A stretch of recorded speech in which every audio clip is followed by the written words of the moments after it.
Good evening and welcome to the Channel Studios here in London with your international news around the world in 5. China has approved a sweeping and controversial overhaul to Hong Kong's political system, which will tighten its control over the city. The new measure will cut the number of directly elected seats in the territory's mini-parliament and create a vetting committee to approve candidates for office. The overhaul is part of Beijing's efforts to consolidate its increasingly authoritarian grip over the former British colony. China says that the reforms are intended to ensure that only patriots govern the city. Leaders of 23 countries and the World Health Organization have backed an idea to create an international treaty to help the world prepare for future pandemics. We must not allow the memories of this crisis to fade and go back to business as usual. WHO Director General said that formal negotiations have not begun, but the time to act is now, as the world cannot afford another pandemic.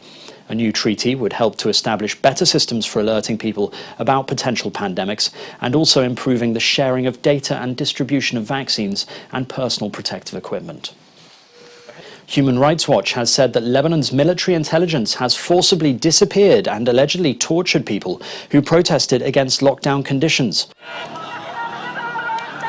The report shows that people detained at protests were tortured and faced unsubstantiated terrorism charges at military courts which under international law should not have jurisdiction over civilians. The report also highlights violations of due process, forced disappearances and inhumane detention conditions.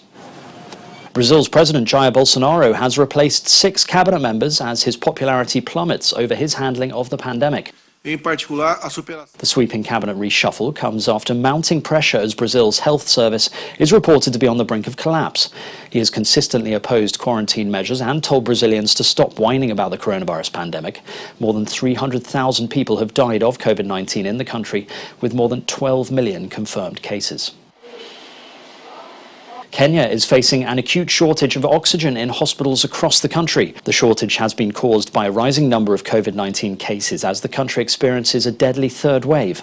Health Minister Mutahi Kagwe says Kenyans were hoarding some 20,000 oxygen cylinders in private facilities, homes and institutions. He said the cylinders were desperately needed in public hospitals to save lives and appealed to Kenyans to take them back to manufacturers. Athletic shoemaker Nike has sued a New York-based company over a controversial pair of Satan shoes that contain a drop of real human blood in the soles. Nike claims trademark infringement as the trainers, which feature an inverted cross, a pentagram and the words Luke 10:18, were made using modified Nike Air Max 97s. The Brooklyn Art Collective has released 666 pairs of the shoes in collaboration with rapper Lil Nas X and says they sold out in less than a minute. And finally, Russians have invented a new sport which combines elements of basketball, wrestling and rugby. Called Rugball, creators hope it will go mainstream after a sudden surge of public attention. Despite some similarities with basketball, Rugball requires different training as the players are allowed to wrestle for the ball much more. Each year, the Russian Rugball Federation holds a championship where about 8 to 9 teams from different regions compete. And that's your international news around the world in 5. Now back to the Channel Studios in Lagos.